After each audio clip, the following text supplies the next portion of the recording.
Hello. What's up? Happy New Comic Book Day. Yeah, NCBD. A lot of good stuff this week. More exciting than last week, I would say. Yeah, I had a lot of books that I'm pretty looking forward to every month come out this week. Yeah. Of course, you had Batman come out this week, too. Neither of us are currently really reading Batman. Right. Good afternoon, Sam Dusky. How's it going? How's the... Hope your tractor's better. Yeah. I was going to say, how's that going? Yeah, so we're excited about new comic books today. That's what we're doing. That's all we're talking about. It's new comic books. I read 5 books today. Tanner's in the 5s, I think. 2, 3, maybe 6. He might have me beat. 7. Oh, 7. Wow. Okay. Overachiever. And I can't say that one of mine's bigger because the one bigger one you also read. So. Yeah. Yeah. I had a couple really big books on my list this week that I decided to not try and read before the show. Yeah. It's a lot of information. It's like when I first started at AT&T and they stuck me in a room for like three whole days just drinking the AT&T Kool-Aid. By the time you get out of there, you have no idea what you just listened to, but you know you love AT&T. So I'm glad the tractor's better. Oh, yeah, well, at least you got today. We're back. We're back every day. Yeah.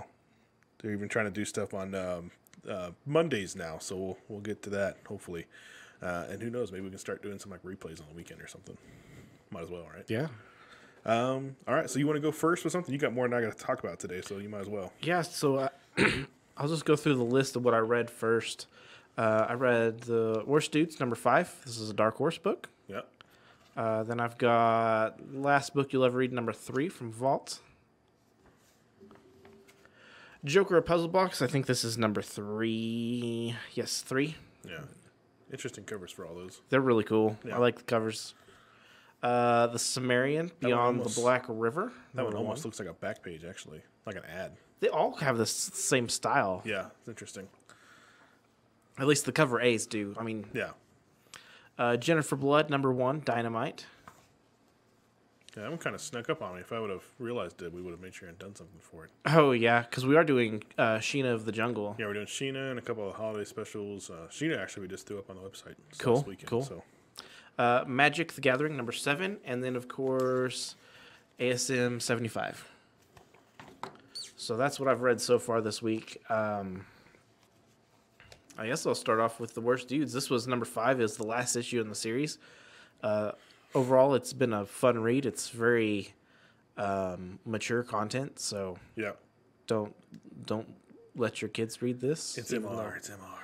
Even though it's got lots of pretty colors, it's very raunchy. Yeah. But it's been very funny at the same time. So what's the whole idea of it? So it's cosmic. It's out in space. Okay. And the human here, he's like a space detective. All right. That was hired by the Space Empress to go find her lost daughter. And the lion is this lost daughter is like a pop star. Okay. And the lion it's like a Britney Spears story. He was her backup dancer and they got married, but they have since split. And then the kid is her half god little brother. Okay. And the 3 of them are trying to track her down. Alrighty then. And it's nuts. Okay. But overall, you enjoyed it? Yeah, it was a good read. Yeah. It was Aubrey Stitterson Okay. written, and I think he did the art also. I'm not sure, but he's got another. He did this. He's got another Dark Horse book coming out that looks really good. I can't think of the name of it off the top of my head. Yeah. Now this last go around when Fox got bought by Disney, I was kind of worried for Dark Horse because, a lot of their IPs or licenses or whatever you want to say, they already took Star Wars from them. Now they're taking almost everything else from them. So I was kind of wondering, are they going to stay in business? How's that going to work for them? They put out some really good books this year that don't have anything to do with an existing franchise. And I think that's kind of what kind of like what Boom's been doing too. Like both these guys, both these publishers are having to go find new creative ways to bring in books. They're kind of in a way copying the Image approach. Yeah, where it's just kind of creator own. This is their own story by these creators. It has nothing to do with anything else that's being published through them. IDW is kind of hanging on to more licenses, but They also work really closely with Marvel. Yeah. As far as it's the same sort of content. IDW is kind of handling a lot of the kids versions, Right. so that's kind of helping them out a lot. Right. So I mean, with Star Wars and all the Marvel Origins and Marvel Actions and stuff like that. Next up, I've got Magic #7. Okay. This is Boom Studios. It's also been a really good read throughout the whole thing. This one kind of wraps up the first story arc. Yeah, because I've gone through the first 4 issues of Magic, and I just haven't been able to keep up with the last few. It's good, and I enjoy it because I've always loved Magic art. Yeah. I've never been I've played, but I've never considered myself a Magic player. Yeah. I just like the art, and it's cool to actually see the story behind the art. Yeah. Behind the game and everything. Because this one has multiple planeswalkers, and there was a huge assassination attempt, so they're kind of... They cross multiple planes. The majority of the story takes place on Ravnica. There's this god in there that is... it's not a new god to the world, but they've taken something from very obscure lore and kind of are fleshing it out, which is really cool and interesting to see through a comic book, kind of in the same way that we got with Marnius Calgar. Yeah. It was kind of a big reveal for Magic lore, comic book lore. Yeah. Yeah. That is pretty cool. I've enjoyed it. And then... And it's still ongoing. It's not a... it's an ongoing, I believe. Yeah. And then there's another Magic the Gathering title starting next month that revolves around... I want to say it's Tezric, but I'm not 100% sure. Okay. But it's one of the Planeswalkers specifically. Do you think it's going to hit this book at all, or it's going to be standalone? It might. I don't know. Okay. They've mentioned him in this book. Okay. So there could be some connection. There should. I don't know that it'll be connection, but there could be. Much like in the Marvel universe, when there's some sort of crossover every now and then. Yeah, just kind of hints to the fact that something happened there. Yeah. Yeah. So then I also have. Another set of books I'm always looking forward to is Ablaze's The Sumerian. Mm-hmm. These are really good. And, not to... I don't have anything against Marvel's Conan. I think it's also good. Yeah, but there's more... I think there's more freedom what they can do here, right? So, from what I understand... They're not held to content. Well, rules. Not maturity-wise. Yeah. But from what I understand is the Marvel Conan books are... original stories because they own that license and they can do with it as they please. Okay. These are just retellings of the old stories from the 30s that Robert E. Howard wrote. Okay. In comic book form, because these were short stories and novels that are being readapted to comics. Yeah. So they follow this old lore a lot closer than Marvel would. Yeah. And they have the more mature content, and I feel like this Conan is probably a truer to the sense of what Conan was. Yeah. Well, now he's an Avenger, and in the future, yeah. All these other things. So, but these are good. This one is a #1, and these story arcs have gone anywhere from 2 to 5 issues that I've seen. They had Sumerian's daughter. They've had just Sumerian, and see the.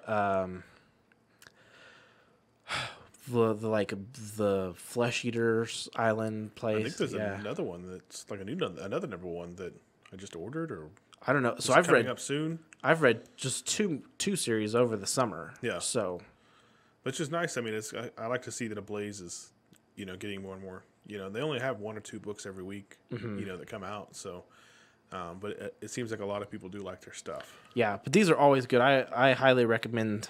This is if you're into fantasy comics at all. Then I've got... we'll work our way up to the big publishers. Yep. The last book you'll ever read, #3. This is from Vault Comics. This is Cullen Bunn, which is one of my favorite authors. Yep. He writes everything, so it's easy to find him. Yeah. I don't know how he does it. He writes novels and like 50 comic books all at the same time. This story has been really good. It's about... an author that writes this book, and apparently this book is just like breaking people's minds, and it's releasing their animal instincts, and they're just going feral. And she's on. So the book has some kind of magic to it? I don't know that it's not magic. It's just Releasing some kind of... It's like the ultimate truth kind of thing, and people are... It like just clicks. Yeah, and it's about the downfall of society, how society is this artificial structure that we've made, and we shouldn't be bound by it and that sort of stuff. And it's turning these people just feral. And the author is on a signing tour. Okay. And she has to hire a bodyguard because these people are going nuts and trying to kill her because you either have the, like, I don't know what else to say, but around here we call them, the Bible thumpers. Oh, yeah. Protesting her, or you have the people who have read their books and just gone insane. Yeah, they're fanatics. Yeah. Yeah. Okay. So it's been good. I like Cullen Bunn. I like all the horror stuff he puts out. Up next from Dynamite, I have Jennifer Blood, #1. Okay. It was okay. If I had to recommend one comic book series to someone who has never read a comic book before, what would you recommend? It's a hard one. Well, if you're a superhero guy, I would say currently, well, I mean, Immortal Hulk was a great run. That's 50 issues. Most of the trades are out. That just ended. So you can go back and grab trade paperbacks. Al Ewing did a great job with bringing Hulk back, bringing him back in a way that was kind of a horror-esque way. Yeah. It's pretty self-contained, so you don't have to worry about a whole lot of other books coming into it. So that was a pretty good one. Yeah, I would. So if you've never read a comic before, I would steer you in the direction of trade paperbacks and graphic novels first, because when you do it that way, you're not jumping in the middle of a story arc. Yeah, and you can kind of get to know these characters before you decide to actually start picking up their book every month. The first thing I ever read was Blackest Night. Yeah, that's what got me into comics. A good starter place. DC has the Year One books for all of their main characters. Those would be good. Anything that contains the entire story in the book would be good. Yeah, and most of your trade paperbacks, and most comic books in general, like we talked about this on different times, most story arcs are going to range from 5 to 6 books, which is basically a trade paperback. So if you happen to come in the store or anything like that, just grab one up. Usually there's going to be enough in that whole 6 issues, whatever it may be, to give you enough story for you to understand. You don't always have to have known the entire history of the last, 80 years. Right, because that's intimidating, especially with characters with, like, Superman's over 1,000. SpiderMan is getting close. Yeah, Batman's over 1,000. So, they don't want to... and we'll talk about that when we get to Spider-Man here in a minute. It's at issue 875 or 876, and we're going to... B Nasty says Twitch got hacked today. I did not see that. Well, with everything going on this week with other social media, it wouldn't surprise me. I kind of wonder if Facebook was doing some scrubbing earlier this week. Right. But yeah, so I would think for sure if you haven't read a comic book series before, I think trade paperbacks are a great place to start. So and just if you like a character, start there. Whatever it may fit your fancy. If it's Star Wars, if it's superheroes, if it's not superheroes, there's stuff out there for everything. Twitch told streamers to change password and turn on 2-factor and renew stream key. Nice. Well, okay, we'll look into that for sure. We'll get on that for sure. Thank you. So one thing I would recommend if you're wanting to get into it and haven't is go by your local store and pick up the previews catalog. Yep. And thumb through that.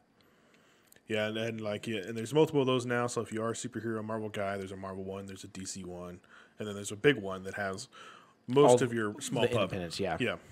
And I just thumb through there and kind of see what stuff kind of interests me, and then that would also give me an idea of when that stuff's going to be hitting the shelves. Yeah, if anybody else has an idea of, anybody in the chats or the comments, we have a few people watching. If there's something you would suggest for somebody to read, for sure, show us in the chat. But yeah, so Jennifer Blood, #1. It's a Dynamite book. It's about a mobster's daughter, who grows up and decides to kill mobsters. Okay. And she faked her death, and now has come back, and has found this town that is like a witness protection that the FBI is using to put in all these ex-mobsters into this one town. And now is this the same license that Megan Fox did a movie with? no, that was Jennifer's Body. Oh, Jennifer's Body. Yeah, okay, there we Yeah. go. Yeah, that's why I was like, now this sounds familiar, but I don't think it's that thing. Yeah, so you don't get very far into the story with this one. That's mostly just the townspeople talking about rumors. Yeah. But the overall story is she comes to this town and starts killing everybody. Yeah. Because they're all associated with the mob in some form or fashion. So this one was slow, but I'm not going to base it all off of the number one. It is nice to see Dynamite and doing something else besides just Vampirella, Red Sonja. It is, yeah. You know, and I'm a huge Red Sonja fan. Yeah. And I like Dynamite just in general, so I pick up just about everything they put out. Yeah.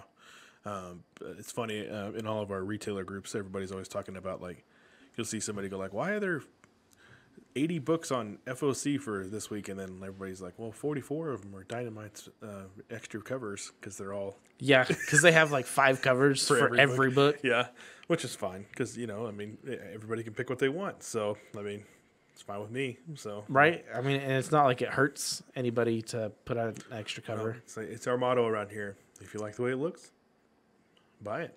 Yeah. I mean, Yeah. even if you don't happen to read it, at least you like the way it looks. Yeah, I mean, it'll make good wall art if it's not worth reading, but... Yeah, there's quite a few people that we know that will come in here and they get their reader copy and then they get their collector copy, whatever it may be. I know there are a few people that do hang them up on the walls and I've done that different with stuff like that. a handful of issues. Yeah. I don't do it on the regular, but like, I think at one point I may have had 2 copies of Spider-Man 700, one to read and one to just... Was it the Garson cover with all the different Spider-Mans on it? Yeah. Yeah. It was cover A. Yeah. Yeah, I've got one of those at the house. That's a pretty cool cover. Yeah, I've got... Mine is signed by Stan Lee and Dan Slott. There you go. Graded at a 9.8. That's not a bad one to have. Moco's the one I buy just for the cover art. Yeah, but Moco, man, I don't know how she I like does a it. lot of her covers. I have no idea how she pumps that many things out. I don't know. She does a ton of covers for everything, and then she's still doing Demon Days, which I've enjoyed Demon Days. Yeah, I think a new Demon Days solicits up in December because they're about every quarter right now. Yeah. But it's been pretty cool to see the little world that she gets to. It work is with these weird, though, characters. because, each one is basically a number one, but it's still one continuous story. Yeah, it's just kind of more focused on that character. Maybe it'll be like What If, and like by the time she gets to the 8th one, we'll be like, I mean, they're already starting to tie together some, so, but it's good. I enjoy it. all right. So you get 2 DC books today. I got one DC book. Oh, what? And one DC, one Marvel. Yeah. Yeah. I have other DC books. I just didn't read them because they're all... it's the Are You Afraid of Darkseid, which was a novel. and the Wonder Woman 80th Anniversary, which is a novel. That's a big comic book. It is. I was like, I already have these other ones. But what I have read so far is Joker: A Puzzle Box. This is number 3. And the funny thing is I don't even know what's going on in the story. Because it's that weird. It's not weird. It's just there's. Are they like keeping parts of the story from you, like a puzzle? Yeah, it's like a puzzle, and I haven't figured it out yet. But it's good. It's so the Riddler's been murdered. All right. And he's looking for some sort of arcane puzzle pieces. Okay. And he has all the Gotham villains. He's either tricked or hired or something to be looking for these pieces. And so that is what's setting the story up. Then everyone gets together for a party at Joker's place, and it gets crashed by GCPD. And so they're all locked up in holding cells, and the various villains are telling this story through the interrogation room. Oh, okay, so you're just getting little bits of each. Okay. And so Joker's the main one talking, and just because he likes to talk, it's a game to him, know. So he's telling the story, and it's parts of things are starting to line up, but there's still a lot of stuff to figure out. Yeah. And then Two-Face talks a little bit, and Black Mask. That's all everyone they've gotten to actually talk so far. Okay. But it's interesting. You don't know what the puzzle box is for yet. Yeah. And you don't know who killed the Riddler. Those are the two big mysteries that Yeah. this series is going to be about. Interesting. So I'll save this one for last since we both read it. Yeah. But that's everything that I've read up to that point. Well, I've got a few here. So a couple number ones, mostly kind of what I've got here. Of course, Chicken Devil from Aftershock Comics. This one, I almost picked that one up. it's interesting. I'll come back to it in a second. I'll kind of get the rest of it out here. So I've got Out, number one from AWA, Artist Writers Association. That one's pretty good too. I like that one a lot. Of course, they had Darkhold, number one from Marvel Comics. This is Darkhold Alpha. Then we have The Order of the World. This is Arkham City from DC Comics. Batman is not mentioned once in this. I kind of like those books where it takes place in Gotham, but it doesn't really have anything to do with Batman. Yeah, it's interesting. And then you have, of course, the ASM 75, which we had talked about, and I've got the connecting or the wraparound cover here. So, This was my favorite cover out of all of them. I do like that one too. You got the two Ben Reilly suits. Yeah. So I kind of start out with the two smaller pub stuff here. So we'll go back to Chicken Devil from Aftershock. Again, Aftershock's kind of like Ablaze. They only put one or two books out a week. This one was written by Brian. I'm not going to say his last name right. Bucalito. Hayden Sherman. The art inside, for me, was a little hard to follow at times. But the overall story, I think, is actually pretty good. But it's just some of the colorations and things like that. Oh, yeah. It just, sometimes I get confused with who's who. Okay. In the first couple of panels. And that kind of was kind of crazy. But overall, this kind of starts off with this dude. He has this awesome chicken restaurant, and everybody loves his chicken. They say it like all the time. He's got this self-proprietary chicken, these fryers that he built himself. But he's got this business partner, I guess, that decided to start... Like gave away all their money or something, right? He basically was smuggling drugs in their shipments for somebody else, and this guy had no idea. Mm-hmm. And kind of burnt down part of one of their restaurants to kind of cover up some drugs and stuff like that. So then the people, of course, come in there and they start, hey, where's my money? Beating him up. You know, this same old for a story like this. And then they let him go, saying he's going to find the money. He runs out to save his family, of course. As he puts them on a yacht to get out, go on this big vacation. He gets back in his car to try to fix something, and the yacht explodes. So now he's just in shock. He's like, oh my gosh, like everything is just, all of a sudden he has no restaurants, he has no family. The cops are trying to figure out. BDS said, so he's the guy from Breaking Bad. Yeah, and they even mentioned Breaking Bad in here. That's funny. Yeah, he said it didn't really work out so well on Breaking Bad. So, so it's very interesting. It gets to the point where he starts wearing the chicken head around. He's still trying to help the partner for some reason. He hasn't quite gone off the hinges yet, but he gets to where he's going to try to do something for the guy, and something else bad happens there. So, but it is interesting. Like I said, the art for me is a little off-putting, but the story itself is good. So I think I will be probably reading issue 2. It's been quick so far. I mentioned that one in the preview video I did for October. Yeah, so I think it's a good read. So if you're out today and you want to pick that up, that's a good one. Out number 1 from Artists, Writers, and Associations. This one's pretty good. This one deals, of course, in the late part of the World War II. You've got the art in this one I liked. It was good. It's kind of the same throughout. AWA does a really good job with a lot of the stuff in general. They've got some good creators over there. But basically, you pick up with these some Nazis trying to dig up something. You don't know what it is. Yeah. A lot of times with these old stories like this, it's always magical with them, right? Right. Magical or science or some kind of evil thing. So they're digging up something, and then, of course, they just kill off a whole lot of the people that just help them dig it up, and then they go to this prison camp in the middle of the mountains somewhere. And finally they get to the point where they're releasing whatever this is, and there's this kind of the main kind of character that we're seeing in here right now is a Comanche translator. Okay. That's a prisoner of war at this camp, and he's kind of the main focus as far as the character you're kind of following so far. We'll see if that keeps going. But the thing that they unleash is some kind of crazy old vampire. Okay. So that's kind of where you get to in this one. But it was good. I enjoyed it. There's a movie that came out not that long ago that's similar to that. Yeah. You know what I'm talking about? It's like I'm trying to remember now. Overlord was the name of the movie. Yeah. That was on Netflix, right? It went to theaters, but I think it's on Netflix now. Yeah. Okay. So this is good. I liked it. Again, that's out number 1.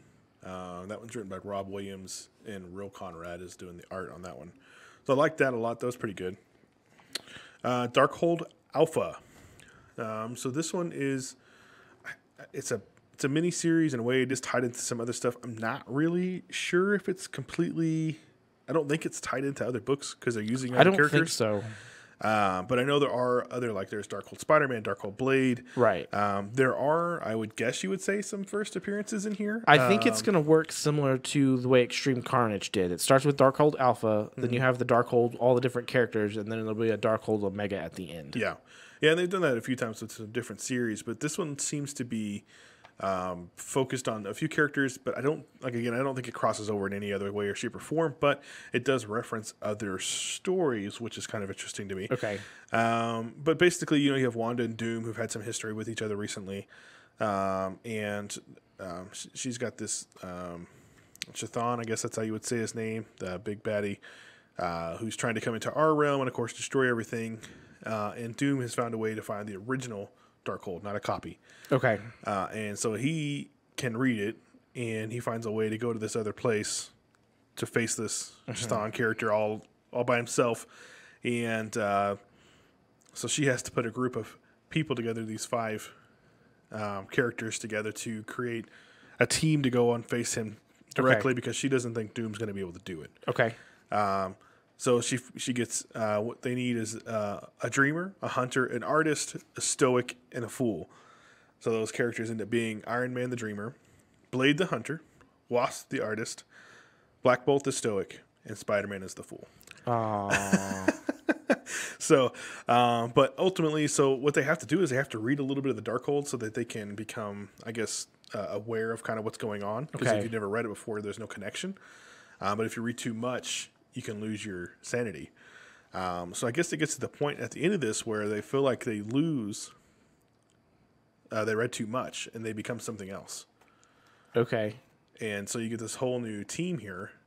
That's cool. Yeah, and actually I like the uniforms here. So I don't know if you can see the splash page here. I'm guessing this will probably be either this page or the last page will probably be the second print cover if they do one, which I'm sure they probably will. This one here. So, but instead of being, they wanted to be called the Darkhold Defenders, but on now they read too much. So now they're the Darkhold Defilers. Okay. I was going to say that setup sounds similar to the way the Defenders team was set up. Yep. Yeah. So this is pretty interesting. The new suits. I mean, Black Bolt looks crazy. Spider-Man actually has, multiple eyes. So it's pretty cool. Blade looks absolutely insane. Miko Suwayan's cover for Darkhold Blade looks freaking awesome. It's him sitting on a throne with a sword. So so I'm interested to see where this is going to go. It looks like it's going to be pretty cool. Doom, of course, is an arrogant idiot. So, leave it up to him to mess everything up. Then, of course, I did the Arkham City, The Order of the World. This one's it's a little interesting. Again, like I said, it doesn't mention Batman really at all. I like that. Gotham's such a cool place, and there's so many interesting characters in Gotham. Sometimes it's okay to just leave Batman out. Yeah, and it doesn't mention much of it. I mean, it does a little bit of the GCPD, but not any known characters that I know of. So basically, Joker just finds a way to destroy Arkham. Okay. And everybody either dies or escapes. Okay. And the one lady that was kind of in charge of anything, she was actually off that night. So it's like the only reason she's like the only one alive out of the people that kind of knew what was going on. Okay. So you kind of start off with them finding different. I think it was the first person. Oh, it was the Rat King. Okay. Yeah, so they find out and they catch him, and they're talking about Blackgate, and that's kind of where they're having to put everybody now because Asylum's not there anymore. But then they kind of go throughout the entire thing talking about some other characters that are on the loose, like Professor Pig, the Mad Hatter, the guy with 10 eyes. All the super obscure villains. Yeah, so all these different villains are out and about, and they're all like afraid of this Asylum ghost. Okay. And they're like, I don't really know if there's some ghost or anything like that there, but like at one point you see the Mad Hatter kind of go off. The man with 10 eyes goes out and steals somebody's teeth because he needs a spell to protect him from the ghost of Arkham. And so there's just all these like kind of lead into that mystery. You still don't really know what's going on by the time you get to the end of it, but it is pretty interesting. It's kind of cool again to see some of these, like you said, obscure characters. And then of course this one lady who's just trying to hope that her work will eventually mean something. So that's why she's trying to do it all. So, but of course some innocents get caught up in there, but overall really good. I liked it as well. So we're going to get into our thoughts on Amazing Spider-Man 75. This is the first one with the new writers. Yep. And the writers should change here and there, I think. But this is kind of, I think Gleason is, of course, going to be kind of being our artist for a little bit, though. Yes. Which he does a great Spider-Man. So yes. I'll let you go first. You're the bigger Spider-Head. I liked it. I enjoyed it. I did not completely read Sinister War, so I was glad that you don't have to have read anything beforehand to know what's going on. This is the complete start of a new story. Yep. So it's a perfect spot to jump on. Yeah, because I was under the assumption that just because of kind of the way the synopsis told it, it was that Spider-Man was already wrecked before this issue. That's kind of what the impression I had too. So we'll probably have some slight spoilers just talking about it. Yep. But yeah, it's definitely worth checking out. It's a nice fat issue. Yeah, it's definitely a double issue. I would say it's probably in the 40 ranges. But I liked it. It was cool to see Ben kind of come back the way he did. The nightmare at the very beginning was interesting. Yeah. With Uncle Ben there. And so I knew this issue Ben was coming back, and so Yeah. I halfway as I started reading that scene, I was like, I wonder if this is actually Like Ben's nightmare. Yeah. So, but it's interesting. You see they meet up immediately, very quickly. You see that they're both in action. So I mean, go ahead. I mean, I'm stepping on your toes here. Yeah, I mean, Pete's trying to wrap his head around what all happened in Sinister War. So apparently Harry died. Yeah. Which he was, what was the name of that character? He was the villain. The bug guy? Yeah. That was Harry. Yeah. But so everyone thought he was dead before he came back as that guy. Yeah. But apparently he's dead now. Very dead. And so he's got basically survivor's guilt. Yeah, and he's not dealing with anything. Yeah, he's just He's hiding behind his mask and just going out and being Spider-Man more. and that's how he found out there was a new Spider-Man in town, as he was just out swinging around just trying to clear his head, and then this other Spider-Man comes hauling past him. He tries to stop him but can't, and then the next day he gets a call from Ben Reilly wanting to meet up. Yeah, well, he just shows up at the university, right? He shows up, but then they go have lunch together. Yeah. And that's when Ben kind of asks him, like, it's not so much asks, but tells him, like, hey, why don't you take the sidelines and let me be Spider-Man for a little bit? Yeah, we find out that Ben's been part of this new corporation that literally bought the name Spider-Man. Right, because Doc Ock, when he was Superior Spider-Man, trademarked it. Yeah. And so now Ben Reilly and the corporation he works for actually own the name Spider-Man and the likeness of Spider-Man, not just the name. So that's kind of one of the reasons he's trying to tell Spider-Man to kind of step aside, because... Yeah. But he also he tells him straight up, like, I have the same desires as you to be Spider-Man. Right, because, I mean, they're the same person, essentially. Yeah. I do have a feeling that this Beyond Corporation is Bad News Bears. Yeah, absolutely. I think that you're going to get that feeling for sure. I feel like what we see at the end of the book was staged. Yeah. because they knew how to change his suit for what he needed that evening. Yeah. And then like, so you were saying Ben Reilly gets a number 1 in January. Yes. So I imagine this story arc is going to play out completely between now and then. This would be my Yeah, I think my we'll guess. go through probably issue 84, 85, somewhere around there, which should be 85 is going to be in January. And then we'll probably see Peter Fullbone back.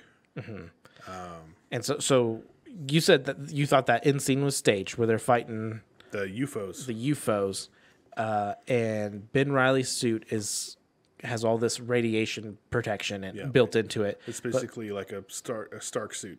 Yeah, but Pete's does not. Pete's is just cloth. Yeah, it's just his suit. So they get zapped with this super blast. It's nasty gas. Yeah. And then Or radiation.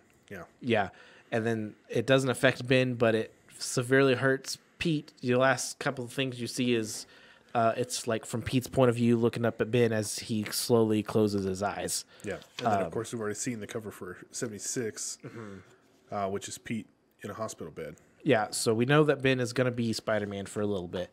And I think we've known that for a while. But also, just knowing the way that Marvel works, we know that Peter Parker will be Spider-Man in the comics before December 17th. Yeah. And in no way did they take him away from being Peter Parker here, but he's hospitalized right now. Right. Also, I think it's interesting that even Ben's girl is basically Mary Jane. Yeah. So I think it's Janine. That's just like... She's just got short hair. Like, I was like, okay, so, I mean, there you go. There you go.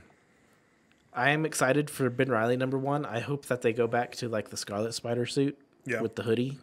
I love that suit. Yeah. But yeah, I've got high hopes for this next. Well, right now they got Miles in a hoodie. Although I don't really like his new suit. It's not my favorite, but that Hulk suit I was telling you about. It's just weird to see Hulk with a suit. Yeah. We'll see. Yeah. Because just like when they changed Pete's suit a few months ago, that was for story reasons, and it only lasted like 3 issues. Yeah, but so this is Donny Cates. Yeah, but it could be for story reasons and only last like 3 issues. You're just hoping. I don't know. I haven't read anything of Donny Cates yet that I haven't liked. Yeah. He's done a pretty good job with just about everything. But yeah, I have very high hopes for this next arc of Spider-Man. Yeah, and even after reading this, I really enjoyed this book of Spider-Man. I haven't read a whole lot of Spider-Man in the past. Again, the art was great. Gleason did a great job. I've read a bunch of Dan Slott stuff. I love Dan Slott. He's one of my favorite writers. Yep. A lot of people have not been reading Spencer. And I had a hard time getting into the Spencer stuff. Yeah, and so I've had multiple people tell me that. I took a very long break from comics. Yeah. I didn't hardcore get back into reading until basically the store opened. Yeah. And from where I started, there was not a good point to start reading Spider-Man because all of Spencer's stuff was so intertwined together. Yeah. That there was, even though it was a new story arc, it was not a new story arc. Well, and it took him forever to finish anything. I mean, the fact that they showed off Harry, like in, I think, issue 2, as that character that he was. I can't remember what it was. And he didn't even find anything out about this guy until basically his run was over. Like, it's a good thing they let him finish it because nobody would have ever known. Right. So, I mean, it took him 74 issues to get to that there. point. So, it's been a long run for that. But yeah, I'm looking forward to it. I'm probably going to start. I know they're trying to hurry up and get to 1,000. I just hope they don't burn them out. Yeah. Because Spider-Man every week is a lot of Spider-Man. I think a lot of people are overwhelmed with it right now. And I think some of it has to do with the fact that I think they're trying to maybe get to a certain point before the movie comes out in December. Well, because they're doing 3 books next month, 3 books this month, and then 4 in December. So it's just that's a lot. Well, and like this is a $6 book. Yeah. It's oversized, but even the regular book's still like at least a $4, if not a $5 book. Yeah, they've 4. I think last issue was a little bit more because it was the last Nick Spencer's last run. So I think it was $10. So yeah, I mean it's. But I mean, when you're on a I mean, they were always they've been bi-monthly forever, right? right, So for the most part, they're just adding one extra book. But like I said, then December, there's a whole nother one, so you're doubling up. And usually December's a month they kind of back off a little. I remember at one point all of Marvel was bi-monthly. Yeah, And Spider-Man's just one of the ones that got to keep that. yeah. Right now, I think really the only bi-monthly ongoing is Spider-Man and Batman. Okay. Yeah, everything else is solo, unless they have some kind of specialty thing going on. But you know, when they're putting out so many books and they're higher end books like that, that eats up a lot of your comic budget for the month. Yeah, and we think so too, B Nasty. I think that they are. I think they're trying to get to a point either where it'll just be where they have a certain creative team coming in that can do more, whether that be an issue number. But I think the really big thing that they're trying to do is they're trying to get to that milestone. They're just trying to get to 1,000. Yeah, because DC has like 3 books that have reached the 1,000 point. Yeah. Well, yeah. Action, Comics, Superman, and Batman. I don't think Batman itself is there. Detective Comics for sure. Yeah, Detective and Action Comics are both there, but the Batman itself's not. So it's really just those two. Okay.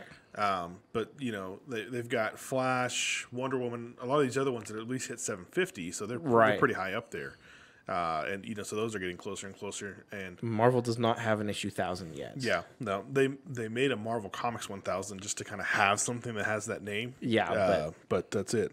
Spider-Man is definitely the closest. It is intimidating. I think this, like I said, I think if you are wanting to read, this is a good point to jump on. But it is kind of hard because you have to be picking up a lot of books the next couple of weeks. But if you like Spider-Man, you like fun. It was cool watching them fight together. Mm-hmm. I thought that was some cool little going back and forth with each other. Because they're silly, because they are clones. They both have the same personality, and so watching them both spew out the same corny jokes was enjoyable. Yeah, I did like that. So and then when he shows up and rattles off his little one-liner, and they're like, "We already told us that," because the other one was already there, and he already said the exact same joke. So so like I said, it is good. I enjoyed it. I'm ready for 76 next week. So we'll see where it goes from there. We've got a lot of really cool Del Auto exclusives on these Spider-Man that we've been putting on there. So earlier we were talking about Moco, and 78 Final Order Cutoff this week has a Moco variant. Yeah, it does. I think it has. Was that? I think it was actually last week. No, it's on there today. 77 and 78? 78 is on there. Okay. 77 was probably last week, but 78 was on there today. Okay. I'll look at that. So, but it's been good. I liked it. I was like it. I look forward to the next one. Yeah, so and it is weekly, so we should be talking about the next one next week. Yeah. I think that's it for me. Do you have anything else? No. That's pretty much it. I want to thank everybody for tuning in today. And tomorrow we'll be on for our live podcast at 7 p.m. Central. Mm-hmm. Magic Live Friday afternoon, and then Monday afternoon we'll be doing Inktober. Yep. So, and if you haven't been participating in Inktober, you're still time to catch up. We have our prompts being shown off every day. I think today is Rick Grimes from The Walking Dead. So make sure you're posting. If you're on Facebook, you can post it in our comments, or you can post it yourself and just hashtag #UnknownInktober, and we'll go out there and we'll like it. So I've been seeing a lot of really cool stuff. It's cool to see people being a part of it. Yeah. Okay, so thank you guys again, and we'll see you tomorrow. Later.